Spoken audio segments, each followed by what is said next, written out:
For the past 17 years, the Kitscoty Community Hall has been holding their annual dinner theater, and it's just a few weeks away here now this year. And I'm very happy to be joined by Julie Evans with the Community Hall to talk about this year's show. So thank you so much for joining me. Thanks for having me, Abby. It's great to be here. Of course, and I'm happy that you're here as well because this dinner theater, like I said, it's the 17th year, and that's so exciting. So let's start off by talking a little bit about the history of the dinner theater and where it all started, and kind of fast forward to this year for this year's show. All right. So it's actually been more than 17 years, but we had a few years that we couldn't run. And the dinner theater started when we started to really see the need for a place in our community where people could gather to celebrate, to share in their life experiences. And we saw the need for us to build a hall. So the dinner theater actually was running before the hall came into being and helped us to create that seed funding to build the hall. And now on an ongoing basis, it helps us to be able to reduce the cost of our for hall rentals for our local nonprofits, to continue to maintain just a really warm and welcoming spot for people in our community to get together and share their lives.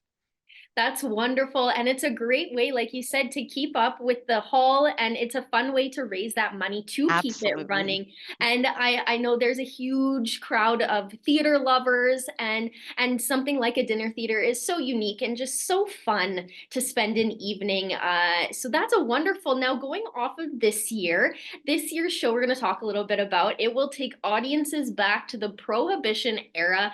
And that sounds fun in and of itself. So tell me about this show and how people can get dressed up and immerse themselves into this world. Sure. Our show this year is called Pistols and Posies. It's by Christy Fredrickson, and it's produced in collaboration with Pioneer Drama Services. So yeah, it's set in the Roaring 20s, like you said. We have mobsters, thugs, a famous opera singer, and a little family drama. Uh, a mobster named Primo Bologna has tricked his wife into thinking that he's running a florist's business, but really the cops are onto him, that it's maybe a little more than that. Yeah, and to add to the mood, we're inviting guests, if they choose, to dress in the themes. So get out flapper dresses, bow ties, pinstripes to join in the fun and help set the mood. Yes, that And definitely that's does. that's optional. Yeah. Yeah, but it definitely adds something to it. It adds something fun to kind of get yourselves involved in the world, because something like dinner theater, it is more intimate, it is more, close knit. So that is amazing. Now, going off of the dinner side of the theater portion, what can people expect for the dinner? I understand that it's going to be a little bit different on Sunday than it is on Friday and Saturday. So kind of break down what people can expect throughout the night. Yeah. So um, honestly, our theater is really just famous for its dinner. We have local cooks that get together, and everything is made fresh on the day. So Friday and Saturday, we're having roast beef dinner with all the fixings, our famous hall ham, salads, fruits, or I mean, sorry, salads and desserts. And Sunday will be a little bit different. The last couple of years, we've had stuffed roast pork, roast chicken, all the fixings that go along with that. And I haven't had a chance to confirm exactly the menu for Sunday, but I know it'll be delicious.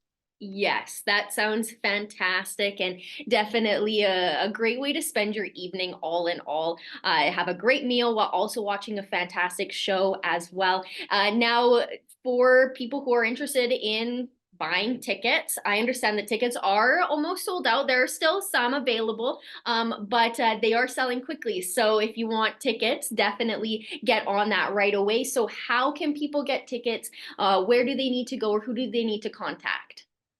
Yeah, so people who are looking for tickets can contact me. As you said, we're about two-thirds sold out for Saturday, about half sold for Friday, and then Sunday afternoon, there's a bit more availability. You can contact me either through kitscottyhall@gmail.com, or my phone number is 780-808-1217. That's wonderful. Now, just finally, just so people know, when is it taking place and where is it taking place, and what are the times that people can choose from? Sure. So Friday, April 11th, doors open at 5:30. Dinner is at around 6:30, and the show to follow Saturday, April 12th, the same schedule.